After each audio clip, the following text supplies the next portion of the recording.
I am really very delighted to reconnect with after a number of years that we haven't really had the chance to interact directly. I was going to make your life a bit easy, Chair, when you said that the men on this panel constitutes a miserable minority. And I reminded myself of a joke that came out of Algeria at the height of the Civil War, when a certain young man was stopped by a FIS roadblock. The FIS was the main group that was fighting to install some kind of an Islamic state or so in Algeria.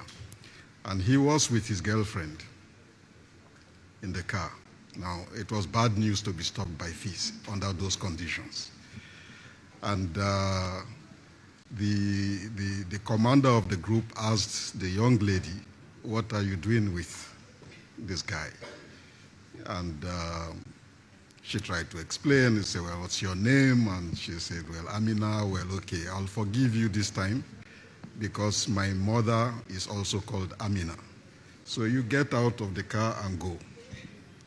And then for you, the young man, trying to corrupt this young girl, you've had it. "What's your name?"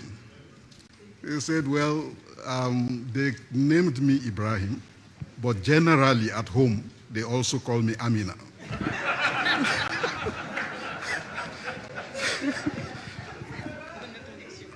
So I'm very happy to be called Amina. For the purposes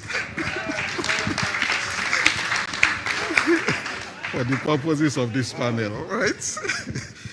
But I very much appreciate the contributions which the colleagues have made who spoke before me. A lot of what has been said resonates very, very much with me, and I hope to be able to build on it,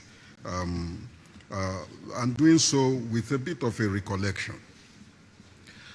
The first of it is to argue that, again, in continuation of some of the conversations we've had over the last 2 days, that the quest for a marriage of the sciences and a reform of curriculum is an old one on our continent, and we've heard from the panelists.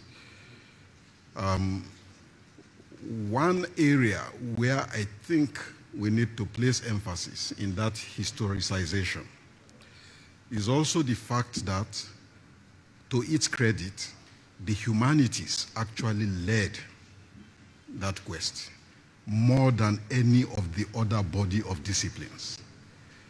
When we come to think of it, whether across literature, across languages, or even the discipline of history and how it is to be taught, most of the important battles which we fought in the period after 1945 to the first decade or so of independence were fought and waged mostly around the humanities, both within the formal walls of the academy, but also importantly outside of the academy, including on the pages of newspapers, where in places like Dakar, it was as important to listen to Sheikh Anta Diop as it was to read the philosophical jousts between Senghor and his fellow Negritude philosophers, as informative as educative. So that we actually had a meeting of minds which was most easily executed within the humanities to reframe the context both of higher education and of the project of national development, and find a proper anchorage for it. The rest of the sciences, particularly the social sciences, mostly played catch-up, right? Mostly played catch-up. And Indeed, a catch-up which only began to happen on account of a quest within the social sciences for alternative frames for understanding the African condition over and above what was inherited wisdom and which passed as global, sold to us as the universal and the global, and in which we found ourselves, rather than, for example, doing what was done in literature, to fight battles to change English literature departments into departments of literature in English, as was fought in some of the countries. We found ourselves in the social sciences fighting battles to change the title of our degrees from simply politics to political science, so that we could be scientific in that universal, at a time when a behavioral revolution was going on in American social sciences. A behavioral revolution which had its own objective reasons for taking place in the American social sciences as it globalized itself, but which actually responded to American local imperatives and not to a global imperative. So we were caught in a dual situation in many of our university campuses, in which on the one hand, there was a veritable investment in a journey of rediscovery and endogeneity in the humanities that made it actually, for my own generation of students, far more interesting to go to the workshop theater village of Ahmadu Bello University and watch the performance of Kantemba or Ferdinand Oyono or any of the other writers, or made it interesting for us in our book clubs to read the African Writers series that flourished under the label of Heinemann at the time, than sit in a political science class where we were not sure if we were doing mathematics with all of the equation, and with my apologies to C, our rapporteur, right? I have nothing against mathematics. But when you do a course on nation building and it becomes a course on quadratic equations, and you begin to ask yourself, between what Ferdinand Oyono writes or what Ayikwe Ama says about the beautiful ones are not yet born, and what your political science professor, freshly returned from the United States, immersed in a behavioral revolution under the supervisors in Madison and elsewhere in the US, where most African students went to, coming back to do equations on national integration, you are bound to ask yourself questions. We learned it, but we really didn't imbibe it. And I think that probably also explains the frustration of a generation of scholars, Samir Amin and others, who then proceeded to launch bodies like Codesria and the like. That's a story for another day. But I think it's important that we grasp this history and reflect on it in order probably to put a bit of context into what the colleagues have said, and as well as an agenda. And my view in all of this is that between the humanities and the nationalist movement of independence, there was a uniformity or a commonality of objectives, which was about what Nkrumah called, and the Pan-Africanists called, rediscovering the African personality. That idea that after 500 years of dehumanization, the project of independence was not simply about raising a flag, but very much about rediscovering our humanity. And that was encapsulated in the old notion of the early Pan-Africanists when they talked about the African personality and reconstituting it, and brought into mainland continental politics in a way in which, despite their different political temperaments, actually Senghor, Nyerere, and Nkrumah found a meeting point.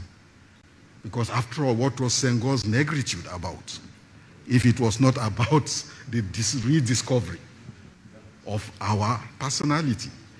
And Nkrumah's own radical claims for the assertion of that personality was that juncture of connection that I think played an important role.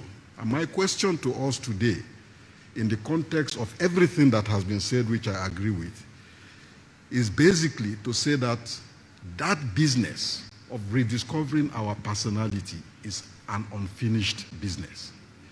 And it is located in the notion of dignity.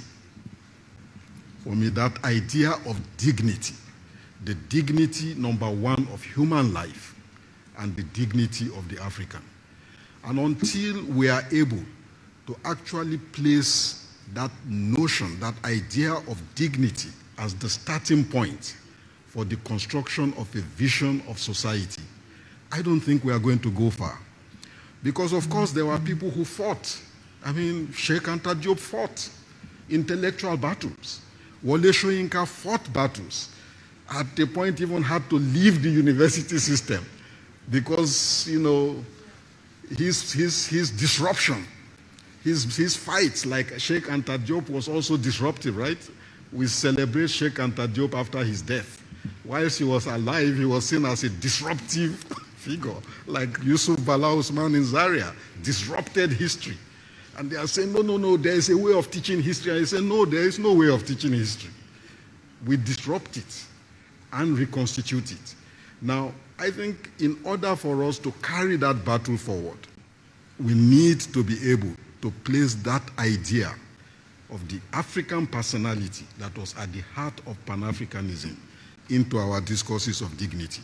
And I'm very convinced, ever more so about it, at every opportunity I have to speak where our leaders are present, in the room, Tana Forum and elsewhere, no matter the topic I am given, I try to talk to them about dignity. Because the country and the people who do not understand and win back their dignity are never going to transform. Never. What is the story of China? What is the story of Japan? What is the story of Korea? It is anchored around a never again principle. Shall anybody dehumanize us? Nobody will dehumanize us. We are humiliated. The Chinese will always tell us that the humiliation of the Opium War will never be repeated again. The Japanese and their experience of being under American colonial domination, it will never happen again. The Koreans, theirs is that the Japanese humiliated us.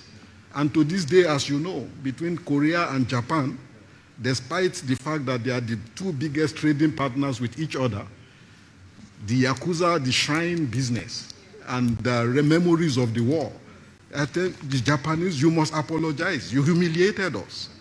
It will never happen again unless we Africans, and we have had a share of humiliation in the international system, that I believe that anybody leading any African country who does not start from the premise that dignity, winning back that dignity, is the starting point of everything else, we are not going to go far. Now, within that, we can frame a vision. And I agree completely with Nuria and Setu that there we can only build curriculum of a meaningful and relevant type, which is anchored. Now, you can't revise curriculum for the sake of it. And that's, I like what Mamadou said on the first day. Ask your average university professor to revise a curriculum, and then we'll be looking for what Harvard teaches. My God. Or what they teach in Sorbonne on the subject. How is that of interest as a starting point? Because those who write the curriculum for Sorbonne write it out of a vision. And there is an underlying value system. Those who write for Harvard, they know what they are looking for. unless we have that vision that is anchored on our quest to restore the African humanity as a valid endeavor and build around that vision, we will not produce curriculum that matters.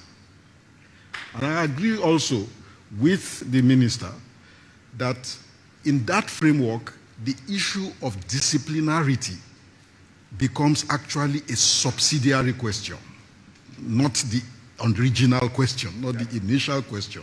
It becomes a subsidiary question. Because look at it again. We've been faced with a pandemic. We have very good medical doctors who can be employed anywhere in the world. But to what extent are they anchored in our local context, connected to indigenous knowledge systems and processes as to be able to rise up to the challenge? We're all waiting for COVAX. COVAX arrives at 2 a.m. at the airport. The minister, sometimes even the prime minister and the president go to the airport to receive COVAX and then celebrate it as an achievement. Yeah, now we have vaccines and they vaccinate themselves first and show it on TV. And that's what we've seen. I've followed this country after country and just feel very sorry that we are still in that logic where we operate as much as in our educational system as in our political processes, governance arrangements that effectively reproduce our dehumanization. Despite the fact that our so-called friends who love Africa so much and love Africans, from Macron to Biden, what was the difference between Biden and Trump over vaccines, and all the others, it was about their people first. And when Johnson was asked, Prime Minister Johnson was asked, he said, listen, I was elected to take care of the British people. That's my first job. Then when we finish taking care of the British people, oh yeah, our African friends, come to London. And we all fly to London and do summit on education in London. And these are the kinds of inversion. So when I thought about this panel, for me, baseline, let us rediscover our dignity. If we rediscover our dignity, we will have the confidence to project forward. That kind of confidence which we saw in glimpses at independence with Nkrumah or even Modibo Keita, which we saw with Thomas Sankara later on, and which legacy still stays with us in bits and pieces, of fragments that need to come together to say that this is the template on the basis of which Africa engages with itself and will engage with the world.